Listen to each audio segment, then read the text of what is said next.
My boyfriend secretly mocked me online for clout, so I let him publicly propose, then exposed everything and watched his world crumble. I never expected my 26th birthday dinner would change my life forever. We were at this restaurant he picked. Not even my favorite place, but whatever. I was just happy he remembered my birthday this year. My best friends Rebecca and Aleliana joined us too. Everything seemed normal at first. Drinks, appetizers, the usual birthday stuff. But Harrison kept disappearing to the bathroom every 15 minutes. During one of his absences, Rebecca got this look on her face while scrolling through her phone. She showed Aleliana something and they both froze. I asked what was wrong and they tried to play it off. "It's nothing," Rebecca said, quickly putting her phone away. "Just some stupid drama on social media." Harrison came back to the table smiling. He kissed me on the cheek, asked why everyone looked so serious. I said we were just deciding what dessert to get. He laughed, told me to get whatever I wanted because it is your special day, babe. Throughout dinner, Harrison kept putting his arm around me, taking selfies for his Instagram, where he called me birthday girl and my world with heart emojis. On the drive back to his apartment, I kept thinking about Rebecca's reaction about the way Harrison had been acting lately. Distant, always on his phone, canceling plans last minute. Harrison's dad had lost his job last year, and they were struggling. My dad owns a distribution company and gave Harrison a job, pays him way more than he is worth because he thought Harrison made me happy. My dad even helped Harrison make rent when he was short for almost a year now. When we got back to his apartment, he told me he had a special birthday surprise for me. I said I was tired. He got annoyed, said he would gone to all this effort for my birthday and I was being ungrateful. I waited until Harrison fell asleep. Then I texted Rebecca. "Show me what you saw." 3 dots appeared immediately. She was typing, then stopping, then typing again. Finally. "Are you sure? It is bad." "Just show me." The link came through seconds later. I clicked it with shaking hands and there it was. Harrison's secret TikTok account. The account he claimed he did not have because TikTok is stupid and for kids. It had a whole series called Rating My Girlfriend's Friends with 6 videos. The latest one had my face in the thumbnail with a big red X over it. I pressed play, heart pounding in my ears. Harrison's voice came through clear as day. "And finally, this is my girlfriend. Yes, I am suffering. She is fat, ugly, and delusional. I am only with her because her dad pays my bills. Look at this creature." The video was from our beach trip last month. I had been so self-conscious about wearing a bikini, and Harrison had told me I looked beautiful. He had taken pictures of me smiling, telling me how proud he was of me for facing my fears. And then he had used those exact pictures to humiliate me online. The comments were worse, his friends all laughing. Someone wrote, "Bro, leave that whale." And Harrison had hearted it. There were hundreds of comments like that, and he had replied to them all agreeing and laughing. The video had 47,000 views. 47,000 people had seen him mock me. I looked over at Harrison sleeping peacefully beside me. This man who had just hours ago told me he loved me, who had spent the last 3 years of my life making me believe he cared, who had taken my family's generosity and repaid it by humiliating me online for clout. I went through his phone while he slept, found all the messages with his friends laughing about me, found the dating apps he was using.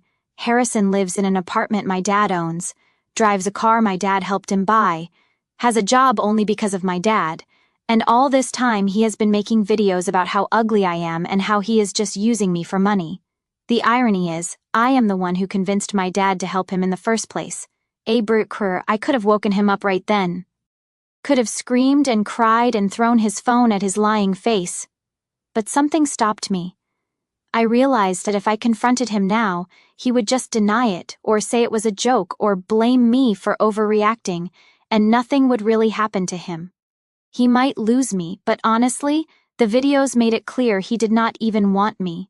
The only thing he would lose is my dad's money. The next morning I made him breakfast like nothing was wrong. I kissed him goodbye when he left for work. Then, I called Rebecca and Aleliana. I told them I had seen everything, and I told them I was not going to just cry about it. I was not going to just break up with him. I was not going to just expose him. No.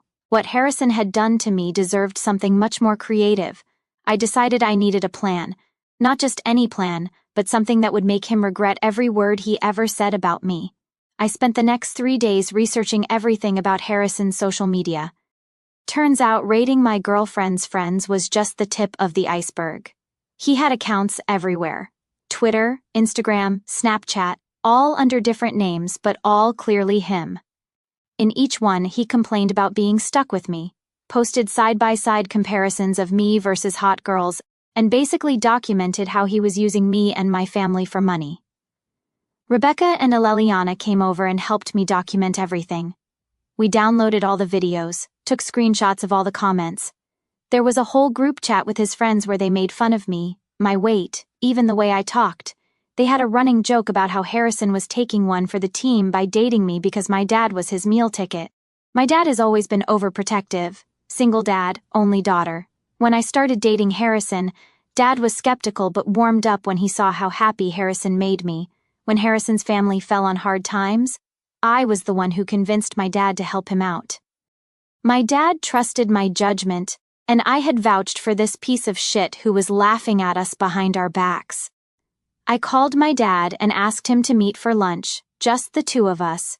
We met at his favorite steakhouse, and I could tell he knew something was wrong.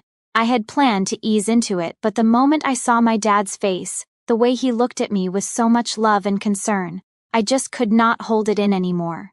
I showed him everything, the videos, the comments, the messages.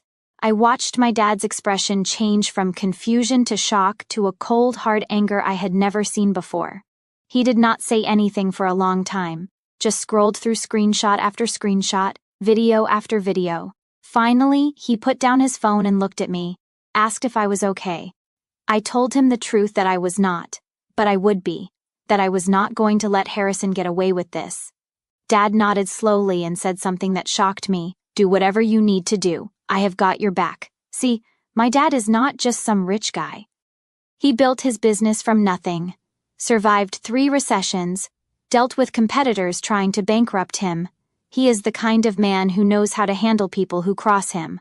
And Harrison had crossed both of us. We made a plan, a real plan, something that would make Harrison regret ever thinking he could use us. First step was simple. Dad would transfer Harrison to the warehouse across town. Longer hours, harder work, less pay. When Harrison asked why, Dad just said there were budget cuts at the main office. Nothing personal, just business. Second step, the apartment. Technically, Harrison had signed a lease with my dad's property management company. I went through it with Dad's lawyer. Turns out Harrison had violated multiple terms. Unauthorized subletting. He had been renting the second bedroom to his friend Vincent without telling us. Property damage. Holes in the walls he had covered up with posters. Even keeping a pet snake when the lease specifically said no pets. But we did not evict him. Not yet. That would be too obvious.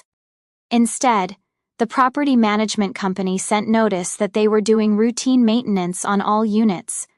They would need access every day for the next 2 weeks, sometimes with very little notice.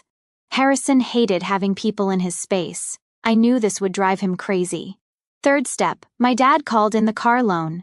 Harrison had missed 2 payments, something he had hidden from me, which meant the bank could demand immediate payment in full. Harrison did not have that kind of money. He would have to beg my dad for help, which of course my dad would not give. All of this happened within the first week after my birthday. Harrison had no idea I knew anything. I kept acting completely normal, loving girlfriend, supportive partner, all while watching his life slowly start to unravel. He complained about the job transfer. Told me he did not understand why my dad was doing this to him. I looked him right in the eyes and said, maybe Dad was just trying to help him develop new skills. Maybe this was a good opportunity to prove himself. Harrison nodded like this made sense, like my dad was still looking out for him. He complained about the maintenance people said they were coming at inconvenient times going through his things. I suggested maybe he should clean up a bit. Maybe get rid of that snake that was not supposed to be there in the first place. His face. When I mentioned the snake, priceless. He had no idea I knew about it. He complained about the car loan, said the bank was being unreasonable. Asked if I could talk to my dad about helping him out. I said I would think about it, then deliberately changed the subject, left him hanging. Rebecca and Aleliana checked in every day. They were worried I might break and confront him. But honestly, watching Harrison slowly realize his perfect setup was falling apart was way more satisfying than any screaming match could have been. By the end of the second week, Harrison was a mess. Exhausted from the warehouse work, stressed about the apartment inspections, panicking about the car loan, he started being short with me, snapping over little things, but then catching himself remembering he needed to keep me happy, keep me believing he loved me. That is when we moved to phase 2. Abrka. I accidentally left my laptop open one day when Harrison came over. On the screen was an email from my dad about revising his will. The email mentioned something about putting me in charge of the family business someday, about a trust fund that would activate when I turned 30. None of this was true. My dad and I had created the fake email together. But Harrison did not know that that night Harrison was suddenly super attentive. Made dinner, massaged my shoulders, told me how proud he was of me, and how he always knew I would take over the family business someday. I smiled and thanked him all while imagining what was going through his greedy little mind. The next day, I told Harrison I was thinking about moving in together. Said I wanted us to get a place of our own without my dad's help, somewhere we could really start our life together. Harrison looked panicked, started making excuses about how now was not a good time with his job and financial situation. I pushed a little, acting hurt, asking if he did not want a future with me. He backpedaled hard, said of course he wanted a future with me, said moving in together would be amazing, then suggested maybe we could use one of my dad's properties instead of finding a new place. Maybe that bigger luxury apartment downtown that Dad had just renovated. I said I would think about it, watched him relax, thinking he had dodged a bullet. What Harrison did not know was that I had already moved most of my stuff out of his apartment. All the things I had left there over the years, clothes, makeup, books, even the special coffee machine I had bought him for Christmas that he never used because he actually hated coffee. Rebecca and Aleliana had helped me pack it all up during the day while he was at work. I was also documenting everything, taking videos when he was not looking, recording our conversations, making notes of every time he lied to my face, every time he pretended to love me while I knew he was mocking me to his friends. The warehouse transfer had another purpose too. It separated Harrison from his work friends, the ones who commented on his videos, the ones who knew the truth. I asked my dad to keep an eye on him, and he reported back that Harrison was isolated at the warehouse. Nobody wanted to be friends with the boss's daughter's boyfriend. They all thought he was a spy for corporate. Harrison's car situation got worse. Without help from my dad, and with his reduced salary he could not make the payments, the bank sent a final notice. Harrison was desperate enough that he tried to go directly to my dad, bypassing me. Showed up at his office unannounced. Berkey, my dad played it perfectly. Listened to Harrison's story about financial hardship, about how much he loved me and wanted to build a future with me, about how embarrassed he was to ask for help again. Dad nodded sympathetically, then said something amazing. If you truly love my daughter and want a future with her, prove it. Propose to her. Make a commitment. Then we will talk about financial help. Harrison came to me that night practically bouncing with excitement, told me he had had a great talk with my dad. The dad had given him some man-to-man advice about our relationship. I asked what kind of advice, and Harrison said he did not want to spoil the surprise. Then he asked what kind of rings I liked, if I preferred traditional or modern styles. I played along, pretending to be excited, showing him pictures of rings I liked. The next day, Harrison asked if we could have dinner at the same restaurant where we had celebrated my birthday. Said he wanted to make up for being distracted that night. I agreed, secretly knowing exactly what he was planning. I called Rebecca and Aleliana, told them phase 3 was happening sooner than we expected. Harrison was going to propose, not because he loved me, but because he thought it would solve his financial problems. They were furious on my behalf, but I assured them I had it all under control. The day of the proposal dinner, I spent hours getting ready, did my hair and makeup perfectly, wore the dress Harrison had once said made me look almost as hot as Aleliana in one of his videos, made sure I looked flawless. Harrison picked me up, complimented me nervously, kept touching the pocket of his jacket where I assumed the ring was hidden. He had been weirdly insistent about driving, even though his car was at risk of being repossessed any day. Now I understood why. He wanted to create the perfect proposal moment. At the restaurant, Harrison was sweating, kept checking his phone, seemed distracted. I asked if everything was okay, and he said everything was perfect. Ordered champagne, started talking about how we met, our first date, all these memories that he claimed to cherish. The whole time I was thinking about those videos, about him calling me fat and ugly and a creature, about him telling the world he was suffering by being with me, about all the comments from his friends that he had laughed at and encouraged. Just as the dessert arrived, Harrison got down on one knee, pulled out a small box, started saying how much he loved me, how he could not imagine his life without me, how he wanted us to be together forever. I looked at his earnest face, at the cheap ring he had probably put on credit because he was broke, at the people around us starting to notice and smile, thinking they were witnessing a beautiful moment, and then I said exactly what I had been planning to say all along. No. Harrison's face froze. He clearly had not expected that. Tried to laugh it off, thinking I was joking. I was not. I said it again, louder this time. No. Harrison got up, confused and embarrassed, asked if we could talk about this somewhere private. I said no again. Said I was perfectly comfortable having this conversation right here, right now. Then I took out my phone, pulled up the TikTok video, turned the volume all the way up, pressed play, and finally, this is my girlfriend.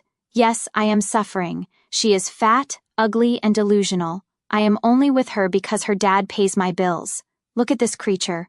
His face went white, then red. He tried to grab my phone, but I moved it away, told him not to touch me ever again. It was chaos right after. People at the next table were whispering. The server hovered like she might need to intervene. Harrison's eyes were wild, darting from me to my phone to the door like he was calculating his escape. He hissed at me. You are making a scene. You are embarrassing yourself. Let us just talk outside. I said no, I am done pretending. I told him I knew everything. Every video, every message, every disgusting joke. And by the way, I had already moved out, already taken back every single thing of mine he ever touched. I told him he had lost his meal ticket, lost his easy ride, and the only thing he would ever be remembered for was being a coward who mocked the one person who ever had his back. He stormed out, left me sitting there with the check and the ring box. The fallout started that night. He blew up my phone, calls, texts, then voice messages full of rage, then desperation, then threats. I blocked him. He tried Instagram, then Snapchat, then even emailed me at my old college address. I blocked everything. He tried leaving notes at my apartment, but I had already told building security to keep him out. He called my dad's office, pretending it was about work, but my dad had already told the receptionist to screen every call. Rebecca and Aleliana came over, ready to celebrate, but all I wanted to do was shower and scrub the smell of him off my skin. I spent hours scrolling through every message, every post, every old video, deleting them one by one. I wanted to erase him, not just from my life but from the last 3 years of my memory. Over the next week, things got messier. Harrison started showing up at places he knew I would be. My favorite coffee shop, the grocery store by my office, even the gym. He would hang around outside pretending to text, pretending to bump into me by accident. He would try to talk, try to apologize, but it was always the same. I am sorry you are upset. I am sorry you misunderstood. I am sorry you saw those things, but you know I love you. You know I need you. You know I cannot do this without you. I never gave him the satisfaction of a response. I walked past him like he was invisible. One night, Rebecca and I were leaving a bar when we saw his car idling across the street. I looked at her, she looked at me, and without a word, I whipped out my phone and started filming. I walked straight up to his window and asked if he was lost. He looked startled, then mad, then tried to play it off like he was waiting for a friend. I told him to leave or I would call the cops. He started to protest, but Rebecca was already on the phone. He peeled out, tires screeching, and that was the last time I saw him in person for a while. But the online stuff did not stop. He started posting vague crap about fake people and betrayal, and women who ruin good men. His friends jumped in, tried to DM me, tried to harass me, but I had already locked down everything. I changed my number, wiped my socials. I was not scared, I was just done. My dad offered to get me a security guard for a while, but I refused. I told him I had handled worse than a sad little man with a TikTok addiction. Meanwhile, I was working with my dad's lawyer. We sent Harrison an official notice about the lease violations, the pet snake, the subletting, the property damage. He had 30 days to vacate, but the maintenance checks kept coming, always with less warning, always at the worst times. He started calling the management company, yelling, demanding they stop harassing him, but all he got was polite apologies and reminders that he had signed the lease. He tried to get Vincent, his secret roommate, to fight it for him, but Vincent did not want to get involved. Suddenly, all those friends who laughed at his videos were nowhere to be found. The car was repossessed 3 weeks after the proposal fiasco. I did not even know until Rebecca texted me a picture of Harrison standing on the curb, arms crossed, watching the tow truck haul it away. I kept that photo. Sometimes I look at it when I need to remember what losing looks like. Work was the last thing to go. My dad transferred Harrison to the graveyard shift at the warehouse, which meant long hours, no sunlight, and the worst jobs. He tried to complain, but nobody cared. Everyone knew who he was now, and nobody wanted to be seen talking to him. The only reason he kept the job at all was because my dad wanted to keep him close long enough to finish the plan. So, while he was busy scrambling to keep his life together, I was building my case. I had screenshots, videos, emails, text logs, everything. I met with the lawyer every other day, compiling a file so thick it barely fit in a folder. Rebecca and Aleliana helped me sort through everything, organizing by date, by platform, by level of cruelty. I saw things in those group chats I can never unsee. Jokes about my body, my voice, my family.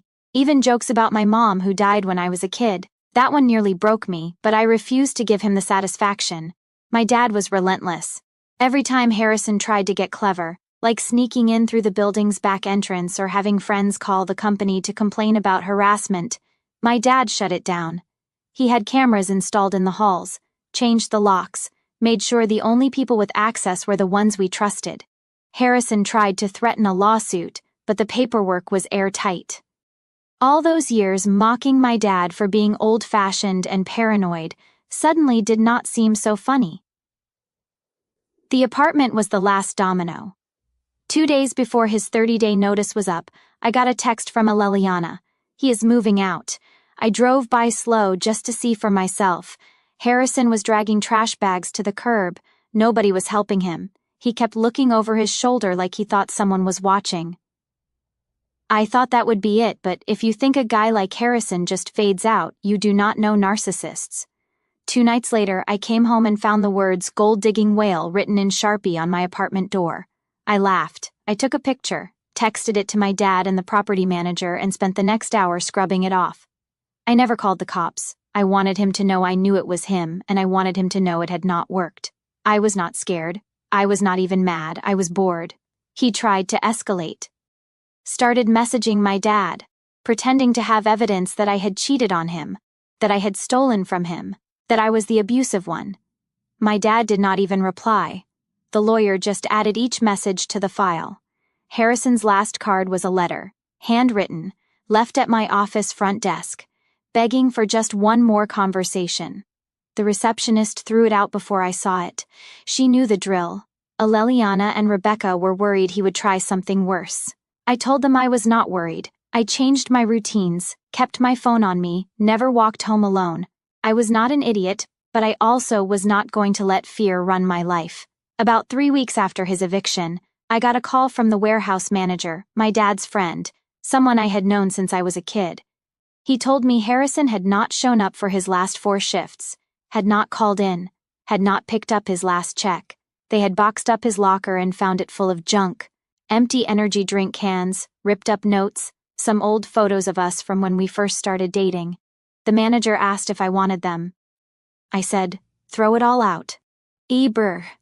Then Monday morning, I walked into my office and there he was, Harrison, sitting on the curb outside the building, holding a cardboard sign that said, "Please forgive me." He looked like hell. 3 days worth of stubble, eyes red, hands shaking. He did not look up as I walked past, just kept staring at the ground, clutching his stupid sign like it was going to change anything. The receptionist caught my eye and mouthed, He has been here every morning for 3 days. I shrugged. I told her, if he comes inside, call security. She said, already did. I sat at my desk, opened my laptop, and got to work. By lunchtime he was gone, but the sign was still there, propped up against the trash can outside. I took a picture, texted it to Rebecca, Aleliana, and my dad, just in case you wanted to laugh. Breke, that is all I have for now. I do not know what Harrison will try next, but I know that whatever it is, he will never get forgiveness, never get my attention, never get another chance. Last update. Part of me wondered if seeing Harrison outside my office would be the end, like he would finally hit rock bottom and disappear. But of course, that is not how guys like him work. If you have ever been used, humiliated, and then stalked by someone who is convinced you owe them forgiveness, you know the sign is never the end. It is just the start of a new game where the rules are even more pathetic. I kept waiting for him to escalate, but honestly, I think he had already run out of moves. Still, I was not stupid. I kept my phone on me at all times, checked the lobby before I left, told the receptionist to keep an eye out.